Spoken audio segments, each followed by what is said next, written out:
প্রথমবার ভিডিও করার জন্য আইফোন কিনতে পেরে খুবই খুশি আঁখি। দেখুন, আইফোন কিনে কথা বলতে গিয়ে কেঁদেই দিয়েছে এই মেয়েটি। আসলে আমাদের মধ্যবিত্তদের জীবনটা এরকম, একটা শখের জিনিস যদি কষ্ট করে কিনতে পারি তাহলে খুশিতে একাই চোখে জল চলে আসে। আসলে আঁখি বুঝিয়ে দিয়েছে ধাক্কা খেলে মানুষের শিক্ষা হয় এবং চলার পথটা আরো চ্যালেঞ্জিং এবং মসৃণ হয়ে ওঠে। প্রিয় ভিউয়ার্স, এই আইফোন কিনতে পেরে কি বলছে আঁখি, বিস্তারিত জানতে ভিডিওটি না টেনে সম্পূর্ণ দেখতে থাকুন।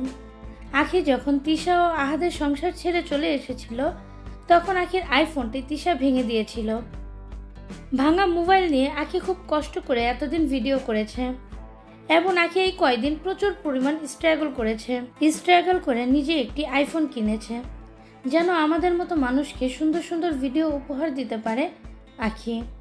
আঁখি সবসময় ক্যামেরার সামনে এসে বলে তারা খুব বেশি ধনী না, তার বাবা একজন মধ্যবিত্ত ফ্যামিলির মানুষ, খুব কষ্ট করে তার বাবা তাদের সংসার চালায় এবং তাদের বাসা বাড়িটাও খুব ছোট, 2টি রুম নিয়ে তার বাবা বাসা ভাড়া থাকে আর ওখানে ভিডিও শ্যুট করতে হয় আঁখির।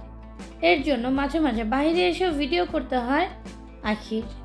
ভিডিও কোয়ালিটিগুলো ভালো হতো না দেখে আঁখির খুব মন খারাপ হতো।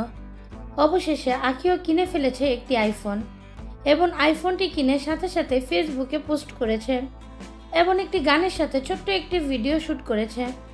গানটি ছিল তোমাদের যখন জ্বলবে আমার তখন চলবে।